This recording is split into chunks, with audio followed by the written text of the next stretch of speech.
खण्डन भवबन्धन जगवन्दन वन्दितो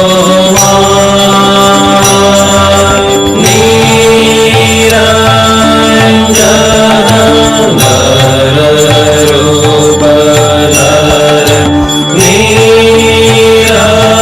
निरञ्जन नररूपधर निर्गुण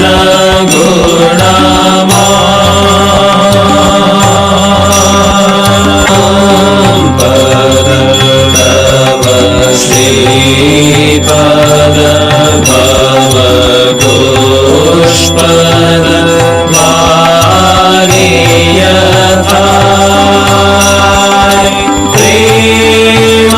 प्रेमार्पण समदर्शन प्रेमार्पण समदर्शन जग जन दुःखदाय संवद तव श्रीपद भव पुष्पद वारियथा प्रेमार्पण समदर्शन प्रेमार्पण समदर्शन जग जन दुःखदाय नमो नमो प्रभुवाक्यमनादित नमो नमो प्रभुवाक्यमनादित मनोवचनैकाधार प्रभु मनोवचनैकाधार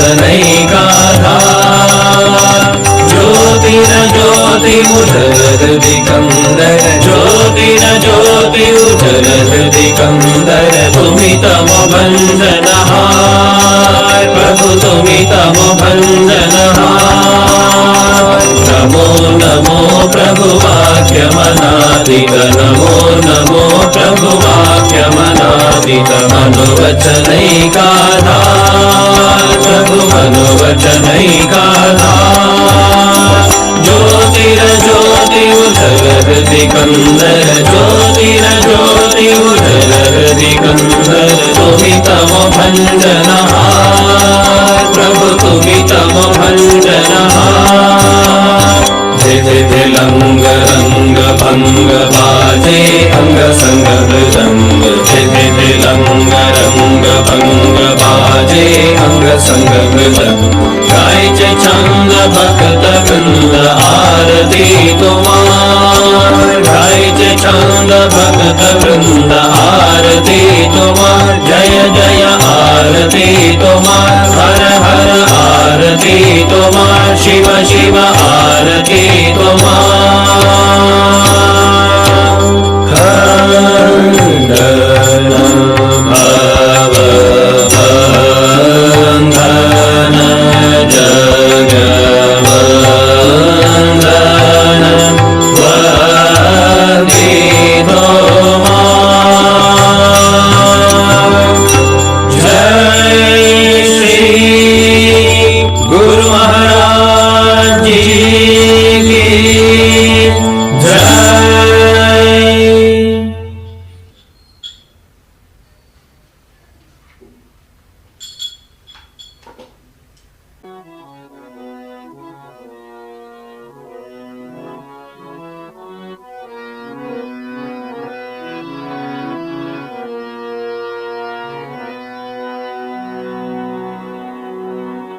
ಅಲೆದಲೆದು ಅತ್ತಿದಣಿದು ನೆಲೆಗಾಂಡೆ ನಿನ್ನಡಿಗೆ ಎಲೆತಾಯಿ ಕಡೆಗಿಂದು ಬಂದೆಮ್ಮ ಸಲಹು ಅಲೆದಲೆದು ಅತ್ತಿದಣಿದು ನೆಲೆಗಾಂಡೆ ನಿನ್ನಡಿಗೆ ಎಲೆತಾಯಿ ಕಡೆಗಿಂದು ಬಂದೆಮ್ಮ ಸಲಹು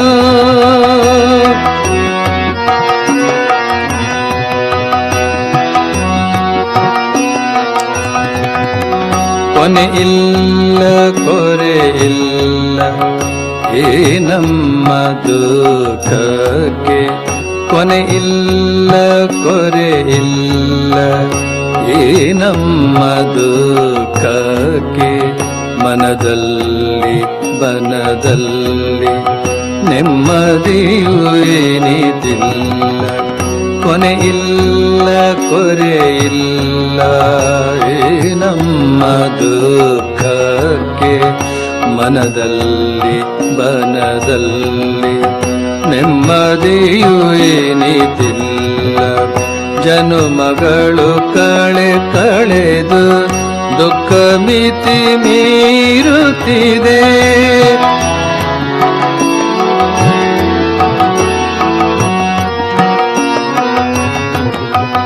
ಜನುಮಗಳು ಕಳೆದು ದುಃಖ ಮಿತಿ ಮೀರುತ್ತಿದೆ ಜನನಿ ಮಂಗಳ ಮೂರ್ತಿ ಕಳೆಯಮ್ಮ ಕಲುಷಾತಿ ಅಲೆದಲೆದು ಅತಿ ದಣಿದು ನೆಲೆಗಾಂಡೆ ನಿನ್ನಡಿಗೆ ಎಲೆತಾಯೆ ಕಡೆಗಿಂದು ಬಂದೆಮ್ಮ ಸಲಹ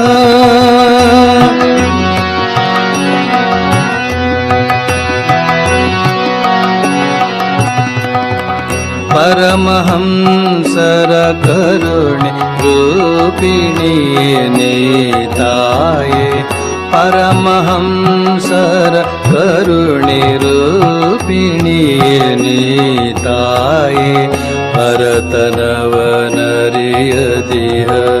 ಪ್ರೇಮದಂಬುದಿ ಜಲವ ಪರಮಹಂಸರ ಕರುಣೆ ರೂಪಿಣಿಯೇ ನೀತಾಯೆ ಪರತನವನರಿಯದಿಹ ಪ್ರೇಮದಂಬುದಿ ಜಲವ ಹಿರಿದೆಮ್ಮನು ತರಿಸು ಪತಿತ ಪಾವನೆ ಮಾತೆ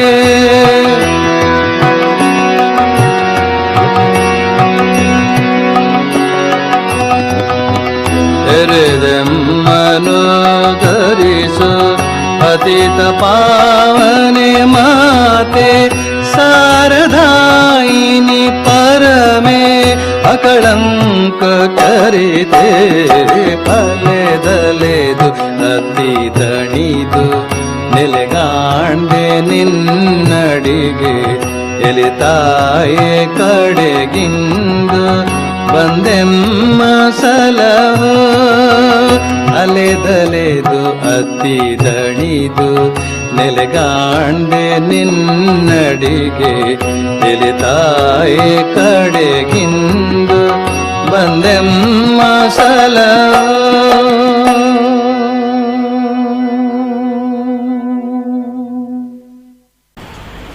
ಮನಸ್ಸು ಶಾಂತವಾಗಿದೆ.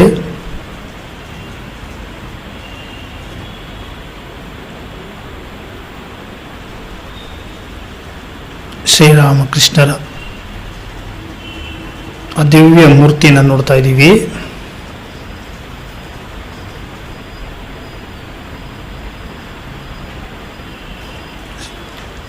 ಮನಸ್ಸು ಕೇವಲ ಶ್ರೀರಾಮಕೃಷ್ಣರ ದಿವ್ಯ ಮೂರ್ತಿಯ ಮೇಲೆ ಮಾತ್ರ ಕಾನ್ಸಂಟ್ರೇಟ್ ಆಗಿರಬೇಕು.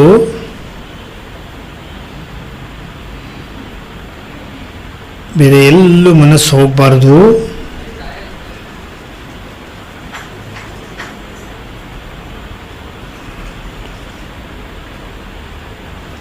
ಶಾಂತವಾಗಿ ನಮ್ಮ ಮನಸ್ಸು ಶ್ರೀರಾಮಕೃಷ್ಣರ ಆ ಒಂದು ಚರಣಗಳಲ್ಲಿ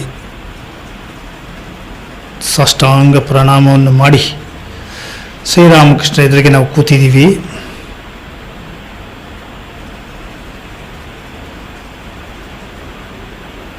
ಶ್ರೀರಾಮಕೃಷ್ಣರು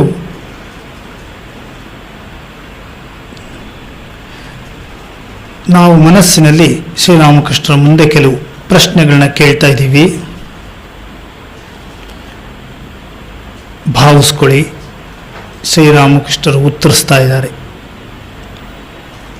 ನಮ್ಮ ಒಂದೊಂದು ಪ್ರಶ್ನೆಗೂ ಕೂಡ ಶ್ರೀರಾಮಕೃಷ್ಣರು ಉತ್ತರ ನೀಡ್ತಿದ್ದಾರೆ ಅಂತ ಭಾವಿಸ್ಕೊಳ್ಳಿ.